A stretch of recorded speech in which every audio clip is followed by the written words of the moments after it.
కొత్తగా ఇప్పుడు all of sudden ఫీల్డ్‌లోకి వచ్చిండు కాదు. క్షేత్రంలో ఉన్న వ్యక్తి కాదు కదా! ఆయన మొదటి నుంచి పాపం ఆయన లడాయి పట్టుకుంటూ వస్తున్నాడో చూస్తున్నాం. కాకపోతే ఏందంటే చెప్పే విధానంలోనే ఆయన చెప్పేది ఏదైతే ఉందో ఆయన సౌమ్యంగా చెప్తే ప్రజలు పార్టీ గాని, ఏది గాని హ్మ్. ఇంత రాద్ధాంతం జరగదు. ఆయన ఎంతసేపు అగ్రెసివ్‌గా విన్నారా?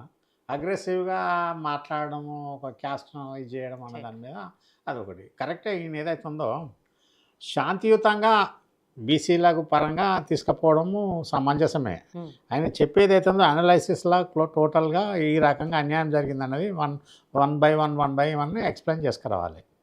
ఇక పార్టీలు మాట్లాడదామంటే ఇప్పుడు సమగ్ర కుటుంబ సర్వే కేసీఆర్ సింగిల్ డేలో చేయడం జరిగింది. ఎక్కడ పోయింది రికార్డు? ఏమైంది? ఆ? ఎంత డబ్బు ఖర్చు పెట్టిర్రు? దాని రిజల్ట్ ఏంది? ఆ రికార్డ్ ఎక్కడుంది? దాని మొత్తము దాని దాన్ని ఏమంటారు అబ్స్ట్రాక్ట్ హ్మ్. టోటల్ గ్రామం వారీగా, మండలం వారీగా, జిల్లా వారీగా, మొత్తం రాష్ట్ర వ్యాప్తంగా ఏ క్యాస్ట్ ఎంతమంది అన్న దాని మీద డేటా అది ఉంటుంది అనలైసిస్ చేసి. అది ఎక్కడ పోయింది? హ్మ్. అదే వాళ్ళు ఇప్పుడు బీఆర్ఎస్ మళ్ళీ ఏదో మాట్లాడడం, కవిత మాట్లాడడం వీళ్ళందరం అది చాలా అదొక జనాలు నవ్వుకునే పరిస్థితి తప్ప దాని మీద వీళ్ళు బీఆర్ఎస్ వా వాస్తవంగా దాని గురించి మాట్లాడే వాళ్ళకు నైతిక హక్కు అన్నది అక్కడ కోల్పోయారు వాళ్ళు. Okay.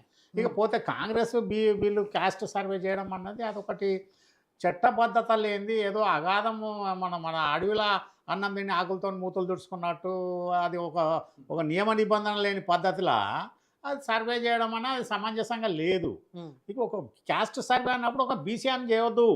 Total house holds survey చేసినప్పుడు చేయాలి. ఆల్ క్యాస్ట్ సర్వే చేసుకురావాలి. అవును. ఆల్ క్యాస్ట్ సర్వే చేసుకొచ్చిన తర్వాత అందులో ఓసీలు ఎందరు, బీసీలు ఎందరు, ఎస్టీలు ఎందరు, మైనార్టీలు ఎందరు, మిగతా ఎస్సీలు ఎందరు, ఇవన్నీ సబ్ క్యాస్ట్ వైజ్ వాళ్ళు డేటా తీయడం ఇవాళ రేపు ఈజీ అయిపోయింది. ఎందుకంటే ప్రతి మీ సేవా సెంటర్స్ ఉన్నాయి. తర్వాత మండల్స్లో కూడా మొత్తము డిజిటల్ టెక్నాలజీ వచ్చిన తర్వాత సిస్టమేటిక్గా చేయదలుచుకుంటే దానిలో ఒక చిత్తశుద్ధి అనేది కాదు, దానికి ఒక రోడ్ మ్యాప్ లేదు. కాదు సరి అయిన దానికి పద్ధతి పాటించుదాము, ప్లానింగ్ చేద్దామన్న దాని మీద ఒక కరెక్ట్ అవగాహన ఉన్న వ్యక్తికి అది ఆ అధికారాన్ని అటగట్లేదు. షమీమ్ అఖ్తర్ అంటే ఆయన రిటైర్డ్ జడ్జి, హైకోర్టు జడ్జి కాబట్టి ఆయన దాని ప్రకారం పేపర్ మీద ఈక్వేషన్ ప్రకారం ఆయన ఇవ్వచ్చు. హ్మ్. ఇక్కడ ముస్లిమ్స్ను యాడ్ చేయడం అనేది ముస్లిమ్స్లో ఇప్పుడే కాదు. నేను ఒక గజెటెడ్ ఆఫీసర్ తహసీల్దార్గా ఆర్డీఓగా చేసిన హ్మ్. ముస్లిమ్స్ ఇప్పుడే కాదు, మొదటి నుంచి సమైక్య ఆంధ్రప్రదేశ్ ఉన్నప్పటి నుంచి కూడా 2 కులాలు ముస్లిమ్స్లో బీసీలు ఉన్నారు. ఒకటి లద్దాఫీ అంటారు దూదేకులోళ్ళు, ఓకే. ఇంకోటి ఫకీర్ కమ్యూనిటీ అడకతినేటోళ్ళు ఉంటారు కదా. మన చేతిలో నెమిలి పించాలు పట్టి కొనుక్కుంటూ పోతారు, ఊదేసుకుంటా పొగేస్తారు. ధూపం పొగేసుకుంటూ వేస్తారు. పోయేది. వాళ్ళు ఆ 2 కులాలు వాళ్ళు బీసీలు ఉంటారు. కాకపోతే వాళ్ళందరూ పాపం ఆ కాలంలో ఇక్కడ పట్టణంలో వాళ్ళకి ఆధారం లేకుండా పల్లెలలోనే సెటిల్ అయిపోయిన వాళ్ళు నిజాం పీరియడ్ నుంచి. హ్మ్. వాళ్ళు ఆ తర్వాత తదనంతరం ఏంటంటే వాళ్ళు కూడా వచ్చి జనజీవ సేవంతలో మొత్తం ఊర్లో వదిలిపెట్టి అర్బన్ మైగ్రేషన్ అయిపోయారు వాళ్ళు కూడా. హ్మ్. ఇట్లా ఈ రకంగా బీసీలలో కూడా ఇప్పుడు ఏదైతే ఉందో వాళ్ళ ఆ 2 కమ్యూనిటీస్ ఖచ్చితంగా వస్తారు. ఇక్కడ ఏమైతుంది సర్వేకి ఒక దానికి అంతు తంతు లీగల్ చట్టబద్ధత లేదు కదా. ఎవడు పడితే అది రాయించుకున్నారు. హ్మ్. దాని మీద శాంటిటీ ఏంది, వెరిఫికేషన్ ఏంది, దానికి వీళ్ళు ఎక్కడ ఒక సర్వే చేసినప్పుడు దానికి చట్టబద్ధత తీసుకురావాలి. ఇప్పుడు సెన్సస్ సర్వే ఉంటుంది ఎవరి 10 ఏళ్లకు. హ్మ్. ఇప్పుడు 11లో అయిపోయింది, 21లో అది కరోనా ఫెయిల్ అయిపోయింది, మళ్ళీ ఇప్పుడు 31లో వస్తున్నది. నాకు సర్వేలో సెన్సస్ సర్వేలో ప్రెసిడెంట్ ఆఫ్ ఇండియా మెడల్ ఉన్నది. మొత్తం తహసీల్దార్లకు మొత్తం రాష్ట్రానికి ఒకటికి ఇస్తారు. ఓకే. 1991 సెన్సస్ నాకు ఉన్నది, కావాల్సిన మీకు పెడతా సర్టిఫికేట్. అయితే ఇక్కడ ఈ సర్వేకు మొదలు ప్రతిదానికి రేవంత్ రెడ్డి తొందరపడి ఏదో హేస్టీ డెసిషన్ తీసుకోవడం అనేది అది కరెక్ట్ ట్రాక్లో పోతలేదు. దానికి ఒక ఏదైనా నిదానంగా ఆలోచన చేయాలి. ఇప్పుడు పివి నరసింహారావు ప్రైమ్ మినిస్టర్ ముఖ్యమంత్రి కాగానే అగ్రికల్చర్ ల్యాండ్ సీలింగ్ యాక్ట్ చేయడం జరిగింది. ఆ రోజు 10,000 ఎకరాలు, 20,000 ఎకరాలు పట్టారు. 80% 90% జనం భూమి లేని నిరుపేదలు. అటువంటి ఉన్నప్పుడు ఆయన ఏంటంటే ఇది బాగాలేదు పద్ధతి అని చెప్పేసి ఆయన పెద్ద మనసుతోని అగ్రికల్చర్ సీలింగ్ యాక్ట్ 1973లో అసెంబ్లీలో బిల్ పాస్ చేయడం జరిగింది. పాస్ చేసిన తెల్లారి ఆయన కుర్చీ గుంజిన తర్వాత ఏంటంటే పాపం వెంగళరావు రావడం జరిగింది. వెంగళరావు కూడా జలగం వెంగళరావు ఏదైతే ఉందో ఆయన ప్రోగ్రెసివ్ థాట్తో ఆయన కూడా ఒక కమ్యూనిస్ట్ భావజాలం ఉన్న పద్ధతి ప్రకారం ఏదైతే ఉందో దీన్ని పడితేయకూడదు, దీన్ని ఇంప్లిమెంట్ చేయాలనే ఉద్దేశంతోనే టెనెన్సీ యాక్ట్, హ్మ్. ఇనామ్ అబాలిషన్ యాక్ట్, అసైన్మెంట్ యాక్ట్, మన భూదాన్ యాక్ట్, ఇవన్నీ చట్టాలను ఏదైతే ఉందో ఆయన ఉన్న 3.5 ఏళ్లలో వెంగళరావు అమలు చేసాడు. మళ్ళీ ఆయన పీరియడ్నే prohibition of POT act, provision of transfer of assign lands act చేయడం జరిగింది. ఇటువంటి చట్టాలు ఏదైతే ఉందో దానికి ఒకటి ఏ పని చేసినా ఇది మన వ్యక్తిగత వ్యవహారం కాదు. ఇది ఒక ప్రభుత్వము రాజ్యాంగబద్ధంగా జరిగేది ఏది కానీ దానికి ఒక శాంక్టిటీ తీసుకురావాలి. అది తీసుకొచ్చి సర్వే చేసిన తర్వాత ఒక పక్కా రికార్డు డిజిటల్ ఎక్కడున్నాం మనము. 50 ఏళ్ళు మనకంటే 50-60 ఏళ్ళు రింగ్ రోడ్డు మాస్పల్ 1950లో వేసారు.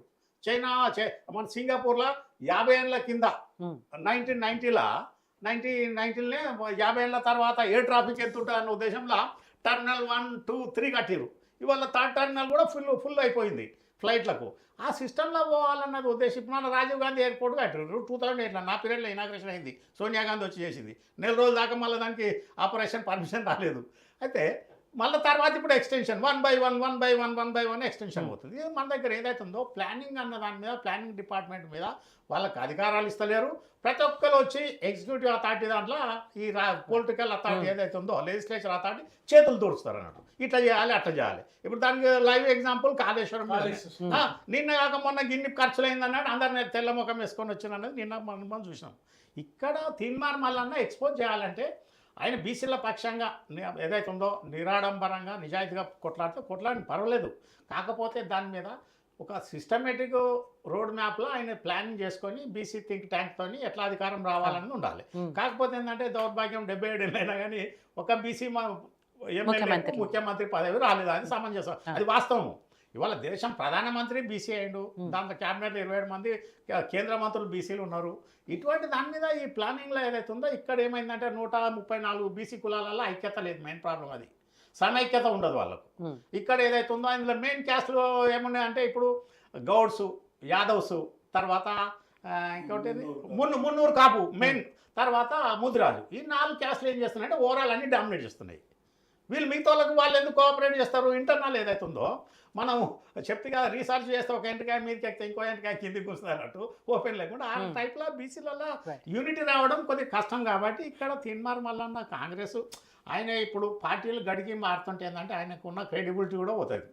ఎవరు నవీన్కు ఉన్న ఒక దగ్గర ఉండాలి. ఇదే కాంగ్రెస్లో ఉండు, లేకపోతే రేపు ఉంటుంది, రేపది ఎల్లుండి వస్తుంది.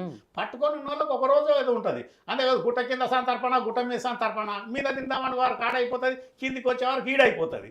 ఈ పరిస్థితి అనేది రాకుండా చేసుకోవడం అనేది తీన్మార్ మల్లన్న రెడ్డిల గురించి కూడా కామెంట్ చేయడం. బీసీ వాదన తీసుకోవడంలో తప్పు లేదు, దాని గురించి మాట్లాడాలో తప్పు లేదు. కానీ దాని మీద ఇంకొక సామాజిక వర్గాన్ని విమర్శించే అధికారం అవసరం లేదు. నీదంతా నువ్వు అందరినీ ఫిల్టర్ చేయి, వాళ్ళందరినీ పంపించి నువ్వు అంతా యూనిటీ చేసుకోవచ్చు, నువ్వు అధికారంలో రా.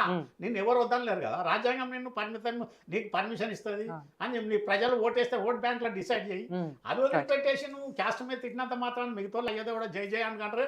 మళ్ళీ తెల్లారులేవగానే ఇదే మీటింగ్ లో తీన్మార్ మల్లన్న మీటింగ్లు ఉన్నోళ్ళే పోతారు, అక్కడ పోయి అగ్రవర్ణాలకు ఉపాధిస్తారు. అది గ్రహించుకోవాలి. తీన్మార్ మల్లన్న కూడా ఇప్పటికైనా మీ వేదిక ద్వారా చెప్పేది ఏంటంటే ప్రశాంతంగా పోవాలి. నువ్వు ఏది కానీ శాంతంగా పోతే, శాంతంగా పోతే అన్నిటికీ సమస్యలను పరిష్కారం దొరుకుతుంది. అంతేగాని ఇప్పుడు ఆర్ కృష్ణయ్య మాకంటే సీనియర్ బ్యాచ్, ఆయన ఏంది ఒక రెవెన్యూ ఇన్స్పెక్టర్గా జాయిన్ అయ్యిండు. ఆడ ఏదైతే ఉందో ఆడ ఆయనకి ఏంది ఆయన ఇబ్బంది అనిపించి రాజీనామా చేసి వచ్చి మళ్ళీ యూనివర్సిటీలో జాయిన్ అయ్యాడు. బీసీ వాదం ఎత్తుకున్నాడు. ఆయన జీవితం కూడా ఇప్పుడు లాస్ట్కు పాపం జగన్ పుణ్యం అంటే ఇప్పుడు మళ్ళీ రాజ్యసభ అది ఒకటే అవకాశం వచ్చింది. అంతకుముందు ఆయన దేకిన వాళ్ళు ఎవరు, ఆయన పట్టించుకున్న వాళ్ళు, ఆయనకి ఇచ్చిన వాళ్ళు.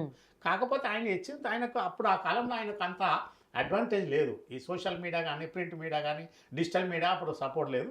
ఇప్పుడు తీన్మార్ మల్లన్నది ఇవన్నీ వచ్చినాయి కాబట్టి దాన్ని ఏకీకృతం చేసుకురావాలంటే నువ్వు అందరినీ మీరు రావాలంటే అంత ఈజీ కాదు.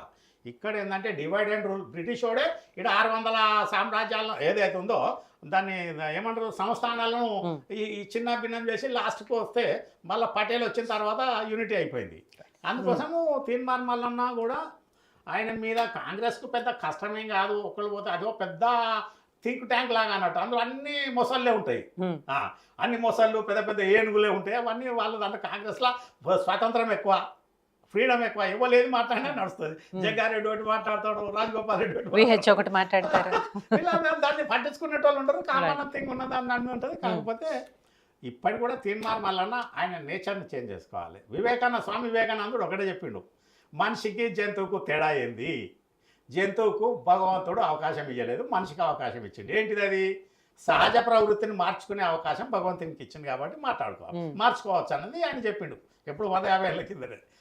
అది గ్రహించాలి. ఇంతమంది అన్ని చెప్పినా మళ్ళీ అక్కడికి వచ్చి మన నక్క కాదు రేలకాయ తిన్న కథ అన్నది అది పక్కన పెట్టేసి ఉమ్. ఇప్పటికి కూడా ఆయన నిదానం ఎత్తుకుంటే ముఖ్యమంత్రి చేద్దామన్నది బీసీలు అందరిని యునైట్ చేస్తే అది వర్కౌట్ అయ్యేది ఉంటుంది. కానీ కాకపోతే అది చాలా సమస్యలకు ఇష్టమైన పరిస్థితి.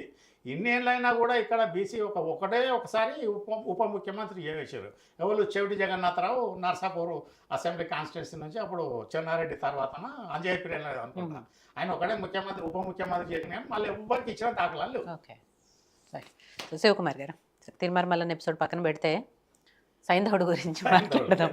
మీరంటున్న సైంధవుడు మేమంటలేము, కానీ కిషన్ రెడ్డి గారు అంటున్న సైంధవుడిని రేవంత్ రెడ్డి గారి అభివర్ణించారు కాబట్టి ఆయన గురించి మాట్లాడదాం. అంటే కిషన్ రెడ్డి గారు కూడా తెలంగాణకు సంబంధించిన నాయకులే, తెలంగాణ వాస్తవ్యులే, తెలంగాణ తరపునే కేంద్ర మంత్రిగా ఉన్నారు. ఆయన కూడా బీజేపీ పార్టీ నుంచి.